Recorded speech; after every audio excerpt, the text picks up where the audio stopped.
Hello everyone. Today on Converse with Comic-Con, we are very lucky to be able to speak with Jenny Frison. Jenny is a cover illustrator, well known for her work with Wonder Woman and her own unique style that seems to capture light on paper.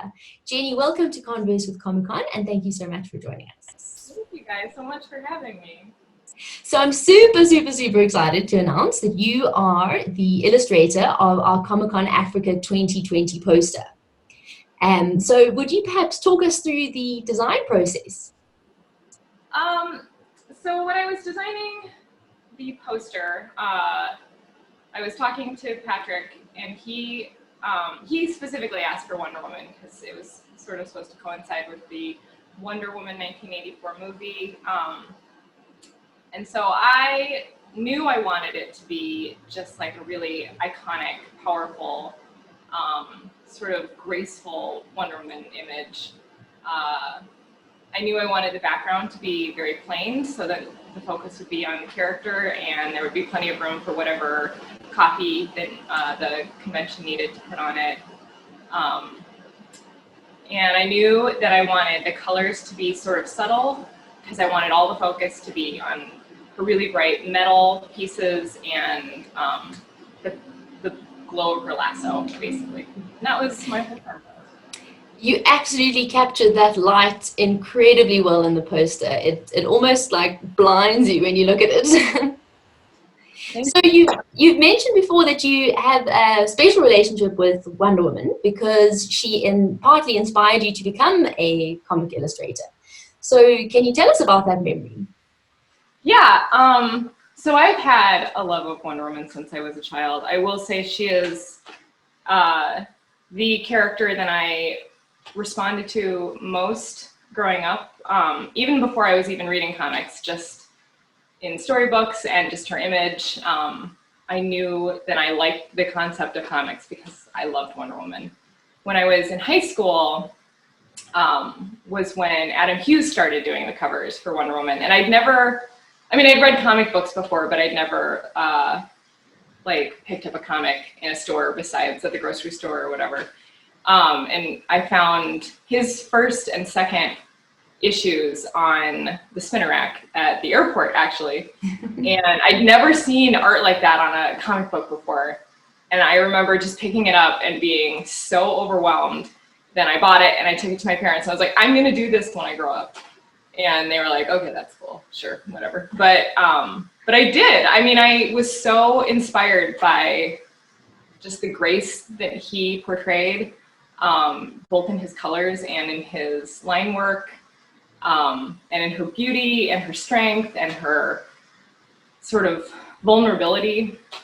I just knew that was a unique thing that I was seeing, and I've been so lucky that I have been able to work on the same property, and I've always tried to focus on those same aspects of her character.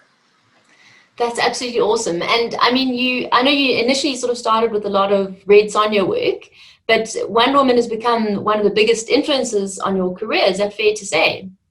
Yeah, I would definitely say so. I would say each new thing I do becomes sort of a surprising influence. I worked on very early in my career, Angel from the Buffy franchise for IDW.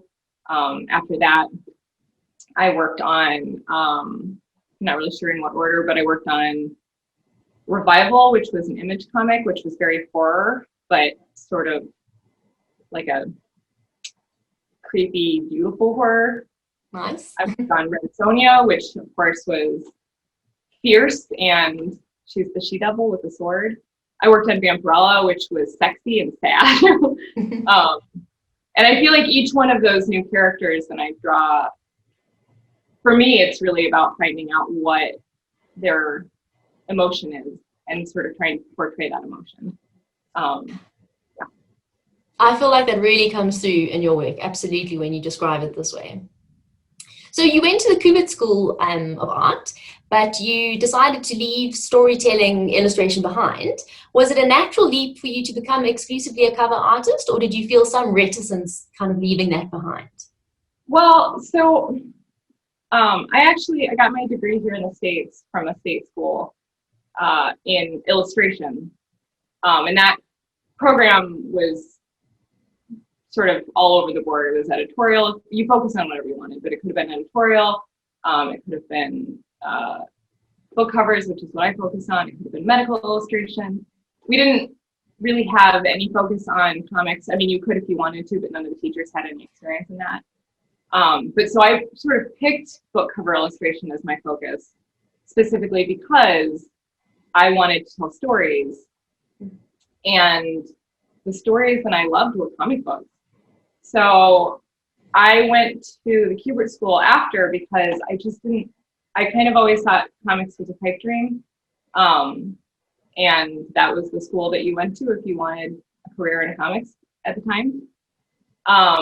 But when I got there, and the whole focus there, it's a 3-year school, everyone sort of works on the same things for the first 2 years, and then you can sort of explore your own direction in the 3rd year.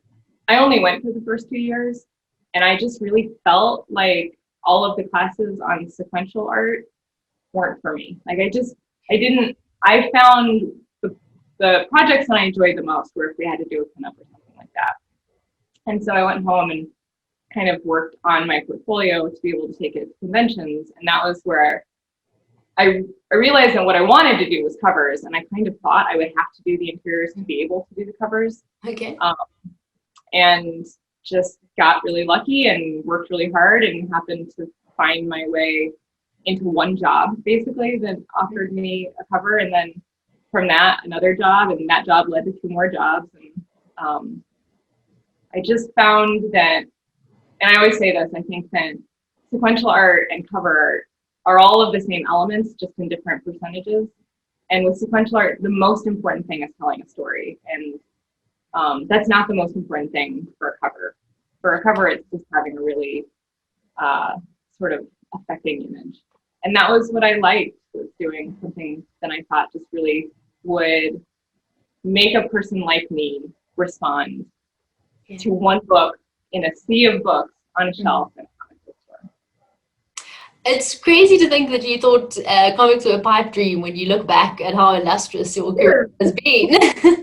It really is. I always think if I could tell myself then what I know now, I would never have believed myself. I would never have believed that I would have worked on Wonder Woman, that I would be friends with Adam Hughes, that I'd work on all of these comics and have a career full time working in this industry. Would you say that women's voices are well heard in the industry, or do you think we have a long way to go yet? Both. Both of those. I mean, there are more women working in comics today than ever before. You know, there's women that have drawn Batman. Well, maybe one woman that has drawn Batman.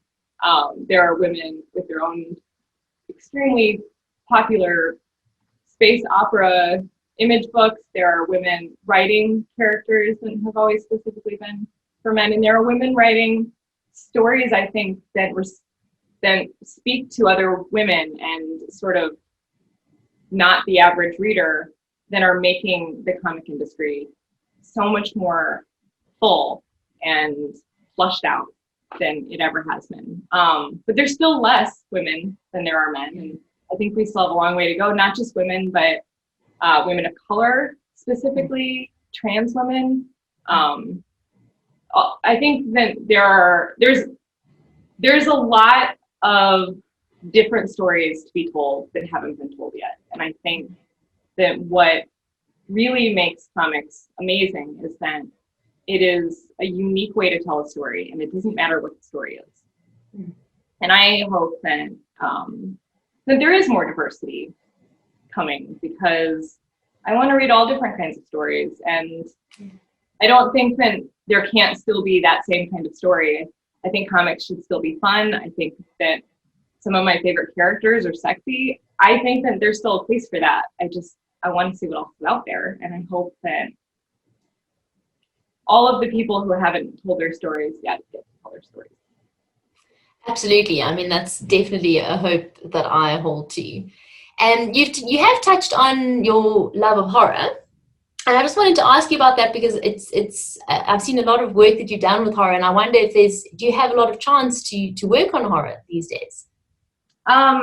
So I'm not really working on any horror specific books right now. That was my favorite part about Revival, was just sort of like the creepy horror. I'm actually in an art show in October, and is sort of a feminine take on horror, which I love. I can't wait to see what everyone does, and I can't wait to see what I do because I don't know yet. And you know, I always have my own work. I'm working on Catwoman now, which is certainly not horror, but definitely a darker side of femininity, I guess. Yeah. And so that's sort of a different emotion that I get to explore. And I'm doing covers for Boom. I'm doing a whole series, like 20 covers this year for Boom, and they have such a different sort of varied catalog of genres. So sometimes I get to do a sci-fi thing, sometimes it's a fantasy thing, and I've been doing a couple covers for Something is Killing the Children, which is, of course, great horror. So yeah, I get to work on it a little bit. I'm not working on like one specific book, but I kind of prefer it that way because I feel like it's fun to explore different kinds of horror. Yeah. So. And we have a lot of people coming to the con that hope to be comic illustrators or to be involved in the comic industry in some way. You've sort of touched on your journey, but do you have any one big piece of advice that you can think of that would help someone to attain that goal? I will say, my unique journey is pretty specific, I think, to cover art, and also kind of specific to the time that I was breaking into the industry. And I think it's Scotty Young that always says breaking into comics is sort of like breaking out of prison. Once you do it one way, no one can do it that way again. But I think it's really important when you are creating comics, especially if you want to write, but also if you want to draw, that you can't be too precious.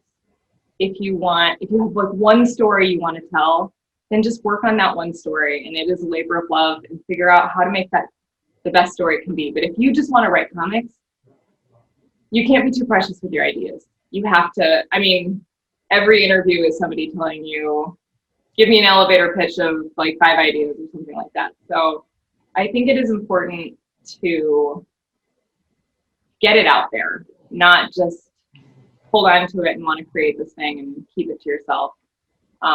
Because no one will ever know that you have this great story to tell if you're busy trying to make it perfect. And I think especially for artists, it's really important to get your art out on the internet. When I was starting looking for jobs, really the only way to get it was to meet an editor at a convention. But now with Instagram and Twitter and even DeviantArt still, all of the different ways that you can sort of publish your art on the internet to get it in the hands of the people who want to see it. I mean, there's entire artists that are getting awards that started their career with fan art, just showing what they loved and having people be like, oh, do you want to do that for us? So I think it's really important to just always be creating and always be showing it. And just don't hide it under whatever they say. Jenny, thank you so much for chatting with us today. It's been absolutely fascinating to talk to you. I can't wait for everyone to see the poster that you've designed for us. It is absolutely stunning. It is visually arresting. I can't wait to share it with everyone. And thank you so much for your time today, especially during Women's Month. It's been an absolute honor to chat with you, and so looking forward to hosting you at Comic-Con's online con. Thank you. Me too. Thank you so much. Thanks, Jenny.